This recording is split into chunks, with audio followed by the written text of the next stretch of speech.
Award നൽകാൻ വേണ്ടി ഞങ്ങളുടെ ഇന്നത്തെ ദ സെലിബ് സ്റ്റേറ്റസ് കൂടിയായ അന്ന രേഷ്മ രാജൻ ഞങ്ങളുടെ ലിച്ചിനെ വേദിയിലേക്ക് ഇൻവൈറ്റ് ചെയ്യാണ്.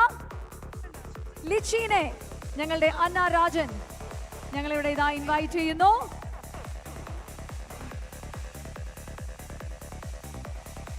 യെസ്, ഒരു നല്ല കൈയ്യടി നൽകിക്കൊണ്ട് ഞങ്ങളുടെ അങ്കമാലിയുടെ സ്വന്തം അന്ന. ഞങ്ങൾ പറയായിരുന്നു മലയാളത്തിൽ നിന്ന് ഏറ്റവും കൂടുതൽ പ്രേക്ഷകർ കാണാൻ ആഗ്രഹിക്കുന്ന ഒരു മുഖമാണ് അന്നയുടേത്. ഒരു പെർഫോമൻസ് ഇന്ന് ചെയ്യുന്നുണ്ട്. സാധാരണയായിട്ട് നമ്മൾ ഇനോഗ്രേഷന്റെ വേദികളിലാണ് അന്ന ഒന്ന് ചെറുതായിട്ട് ഡാൻസ് ചെയ്യുന്ന കാണുന്നത്. ഇന്ന് ത്രൂ ഔട്ട് ഒരു ഡാൻസ് പെർഫോമൻസ് ചെയ്യുന്നുണ്ട്. അതെ, ഞാൻ പറഞ്ഞു പ്രത്യേകം ഫുൾ ഫോഗ് അടിക്കണം, ഞാൻ വരുമ്പോൾ മാത്രം കാണാൻ പാടില്ല. ഒന്നുമല്ല, ഞങ്ങൾ ഈ സൗന്ദര്യത്തിന് മുന്നിൽ ഇങ്ങനെ മയങ്ങി ഇരിക്കുകയല്ലേ. ആക്ച്വലി എനിക്കൊരു ഫംഗ്ഷൻ ഉണ്ടായിരുന്നു, അത് കഴിഞ്ഞിട്ട് ഓടി ഇവിടെ എത്തിയതാണ് നിങ്ങളെല്ലാവരെയും കാണാനായിട്ട്. അപ്പോൾ എന്തായാലും ഒരുപാട് സന്തോഷമുണ്ട് ഈ ഒരു വേദിയിൽ, കേരള വിഷൻ്റെ പരിപാടിയിൽ എനിക്ക് പങ്കെടുക്കാൻ സാധിച്ചാലും. ഫസ്റ്റ് ടൈമാണ് ഞാൻ ഇനോഗ്രേഷൻ അല്ലാണ്ട് സ്റ്റെപ്പൊക്കെ പഠിച്ചിട്ട് ഒരു സ്റ്റേജിൽ പെർഫോം ചെയ്യുന്നത്. അപ്പോൾ അതിൻ്റെ ഒരു ടെൻഷനും സന്തോഷമുണ്ട്. എന്തായാലും ഒരുപാട് സന്തോഷം. എന്നാലും എല്ലാ ദിവസവും ഇനോഗ്രേഷൻ നടത്തുന്ന, കേരളത്തിൽ അങ്ങോളം ഇങ്ങോളം ഓടി നടന്ന് ഇനോഗ്രേഷൻ ചെയ്യുന്ന ഞാൻ മാത്രമാണോ? ഞാൻ മിനിയാന്നെങ്ങാണ്ട് കണ്ടായിരുന്നല്ലോ. ഞങ്ങൾ ചെറിയ ഇനോഗ്രേഷൻ സ്റ്റാർ, വലിയ സ്റ്റാർ അല്ല, ഇതൊക്കെ വലിയ പെരിയ ആൾക്കാരാണ്. അപ്പോൾ എന്താണ് ആക്ച്വലി ഈ പറഞ്ഞ പോലെ ഇനോഗ്രേഷൻ ഇത്രമാത്രം എല്ലാ ദിവസവും ഇനോഗ്രൽ ആണ്. അപ്പോൾ എന്താണ് ഈ പൈസ കൊണ്ട് എന്താണ് ചെയ്യുന്നത് ഞങ്ങളോടൊന്ന് ഷെയർ ചെയ്താ. എന്താണ് ഇൻവെസ്റ്റ്മെന്റ് പ്ലാൻസ്? അത്രയും ദിവസം ഇനോഗ്രേഷൻ ഒന്നുമില്ല. പിന്നെ ചില ഇനോഗ്രേഷൻസ് ഒക്കെ കമ്മിറ്റ്മെന്റിന്റെ പേരിൽ പോണതാണ്.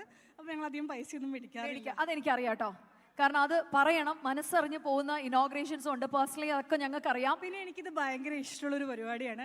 അതുമാത്രമല്ല, നിങ്ങളെല്ലാവരും വിചാരിക്കും പെട്ടെന്ന് ഒരു ആൾ കയറി റിബൺ കട്ട് ചെയ്ത്, അങ്ങനെയല്ല. നമ്മൾ ഒരുങ്ങി വന്ന് നമ്മൾ ആ ജനങ്ങളെ കയ്യിലെടുത്ത്, നിങ്ങൾക്കറിയാം, കടക്കാരെ ഹാപ്പിയാക്കി, ആ നാട്ടുകാരെയും ഹാപ്പിയാക്കി, സർവ്വ അനുഗ്രഹങ്ങളും ഉണ്ടാക്കി, എന്നും ആ വഴിക്ക് പോകുമ്പോൾ ആ കട എന്നും അവിടെ ഉണ്ടാവണം എന്ന് പ്രാർത്ഥിച്ചുകൊണ്ട് തന്നെയാണ് നമ്മൾ ഓരോ ഷോപ്പും ഇനോഗ്രേറ്റ് ചെയ്യുന്നത്. നമ്മുടെ അനുഗ്രഹങ്ങളും അവർക്ക് കൊടുക്കുവാണ്. അപ്പോൾ അതും ഒരു വലിയൊരു ബ്ലെസ്സിങ് ആണ്. അപ്പോൾ അതിന് ആൾക്കാരെ എല്ലാവരും നമ്മളെ ക്രിട്ടിസൈസ് ചെയ്യുന്നത് നമ്മുടെ കോസ്റ്റ്യൂംസാണ്. നിങ്ങൾക്ക് തന്നെ അറിയാം ഞാൻ എന്താണെന്നും എങ്ങനെയാണെന്നും. പക്ഷെ നമ്മളൊരു ഇനോഗ്രേഷന് വരുമ്പോൾ നമുക്ക് ഇടുന്ന, അവർ ഇൻസിസ്റ്റ് ചെയ്യുന്ന കുറച്ച് കോസ്റ്റ്യൂംസും കാര്യങ്ങളൊക്കെ ഉണ്ട്. പിന്നെ നമ്മൾ ഫുള്ള് ക്യാമറയാണ്. നമുക്ക് ഒരു സാരി മാറ്റിയാലൊക്കെ എന്തായാലും ക്രിട്ടിസൈസേഷൻ ഉറപ്പായിട്ട് നടപ്പുണ്ട്. എന്നാലും സോ ഹാപ്പി ടു ഡു. ഇത് ഭയങ്കര ഒരു അനുഗ്രഹമായിട്ട് എനിക്ക് തോന്നുന്നു. എന്നാലും ഞാൻ കുറച്ച് നാളിന് ശേഷമാണ് കാണുന്നത് അന്നേനെ. മെലിഞ്ഞിട്ടുണ്ടോ? ഞാനും ചോദിക്കാം, മെലിഞ്ഞിട്ടുണ്ടോ? രണ്ടുപേരും അതിന്റെ സങ്കടം. ഞാൻ മെലിഞ്ഞ പിന്നെ ഈ പറഞ്ഞ ആന മെലിഞ്ഞാലും തൊഴുത്തി കെട്ടാൻ പറ്റില്ല ടീമാണ്. മന്തിക്കടയൊക്കെ തുടങ്ങിയാലും എന്നിട്ടും മെലിഞ്ഞോ? പലരും മന്തിക്കടയെ പറ്റി ചോദിക്കുന്നുണ്ട്. മന്തിക്കട ഞാനല്ല നടത്തുന്നത്, കെട്ടിടം മാത്രമേ ഉള്ളൂ. മുതലാളിച്ചയാണ്. സോറി. എന്നാലും ചോദിക്കുകയാണ്, മെലിഞ്ഞപ്പോഴത്തേക്കും ആരെങ്കിലും ഒക്കെ ആരാധകർ ഭയങ്കരമായിട്ടും വിഷമമല്ല ഇൻസ്റ്റാഗ്രാമിലൂടെ അറിയിക്കാറുണ്ട്, അയ്യോ ഇനി മെലിയരുത് അന്ന, പ്ലീസ് മെലിയരുത് എന്നൊക്കെ പറഞ്ഞിട്ട്? എനിക്ക് തോന്നുന്നു കുറേ പേര് പറഞ്ഞു ഭയങ്കര യങ്ങായെന്നും ഇത് മെയിൻറ്റെയിൻ ചെയ്യണം. എനിക്ക് തന്നെ തോന്നി പണ്ടത്തെ തള്ളച്ചിലൊക്കെ പോയിന്ന്. നമ്മൾ തന്നെ ഒരു വിലയിരുത്തണം. അപ്പം അങ്ങനെ നോക്കിയപ്പോൾ പിന്നെ ഇതെല്ലാം ഒരു ഹാർഡ് വർക്ക് മാത്രമാണ്. ചിലവർ ചോദിച്ചു ഈസി മെത്തേഡ്സിൽ കൂടെയാണോ എടുത്തിരുന്നത്. എന്നെ അറിയാവുന്നവർക്ക് അറിയാം, എൻ്റെ ടീമിനെ അറിയാം. ഞാൻ രാവിലെ ജിമ്മിലാണ്. ഒരു മാസം ഫുൾ ടൈം ഞാൻ ഇനോഗ്രേഷനൊന്നും കണ്ടിട്ടുണ്ടാവില്ല. ആ ഫുൾ ടൈം ഡെഡിക്കേഷൻ ആയിരുന്നു, മോർണിംഗ് വൈകുന്നേരവും. പിന്നെ എനിക്ക് ഒരു ഹെൽത്ത് ഇഷ്യൂസ് ഉണ്ടായിരുന്നു. അപ്പം നൈസായിട്ട് മെഡിസിൻസൊക്കെ ഒന്ന് മാറ്റി, മോഡേൺ മെഡിസിൻ പ്ലസ് ഒരു ആയുർവേദിക്കൊക്കെ ട്രൈ ചെയ്തു. അങ്ങനെ നമ്മുടെ തൈറോയിഡിൻ്റെ ഒക്കെ ഒരു പ്രശ്നം ലെവലൊക്കെ ഓക്കെ ആയപ്പോൾ എനിക്ക് തോന്നുന്നു മെറ്റാബോളിസം കറക്റ്റായി, ഞാൻ ലീനായി. ഞാൻ അത്രയും അതിന് വേണ്ടിയിട്ട് ഇഷ്ടമുള്ള സാധനം കഴിക്കാണ്ടൊന്നും ഇരുന്നിട്ടില്ല. ബട്ട് ഞാൻ 28 hours 48 hours 78 hours ഒക്കെ ഫാസ്റ്റിംഗ് ഉണ്ടായിരുന്നു. ആൻഡ് അതാരും ചെയ്യരുത്, കാരണം ഇപ്പം എൻ്റെ സ്റ്റൊമക്ക് കുട്ടിയായി. ഒരു വായ കഴിക്കുമ്പോഴേക്കും എൻ്റെ വയറ് നിറയും.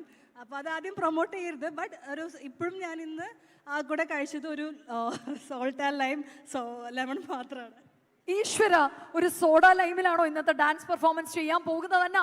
പക്ഷെ നമ്മുടെ ബോഡിയിൽ അത്ര എനർജി ഉണ്ടല്ലോ, എനിക്കത് യൂസ് ചെയ്യാം. ഓ സൂപ്പർ. അപ്പം ഡയറ്റും വർക്കൗട്ടും ഒക്കെ കൊണ്ടിട്ട് പ്രോപ്പർ ഓർഗാനിക് ആയിട്ട് മെലിഞ്ഞിട്ടാണ് സുന്ദരിയായിട്ട്. But you look super young. ഇങ്ങനെ നമ്മൾ പരസ്പരം ഇങ്ങനെ തള്ളുകല്ലേ. ആൾക്കാർക്ക് പരസ്പരം പുകഴ്ത്തൊക്കെ എനിക്ക് പോവാലോ. അതുകൊണ്ട് 2 അവാർഡ്സ് കൂടി അന്നെ ഒന്ന് കൊടുക്കാൻ പോവാണ്. അവാർഡിലേക്ക് ഞങ്ങൾ ആ കാറ്റഗറിയിലേക്ക് കടക്കുകയാണ്. ഞങ്ങളുടെ ഏറ്റവും പ്രിയപ്പെട്ട അന്നയാണ് അവാർഡ്സ് കൊടുക്കാൻ പോകുന്നത്. ആൻഡ് ഇത് ബെസ്റ്റ് ആക്ട്രസിന്റെ സപ്പോർട്ടിംഗ് റോളിനുള്ള കാറ്റഗറിയാണ്. അന്ന, നമുക്ക് നോമിനേഷൻസ് ആദ്യം ഒന്ന് കണ്ടു നോക്കാം പ്ലീസ്.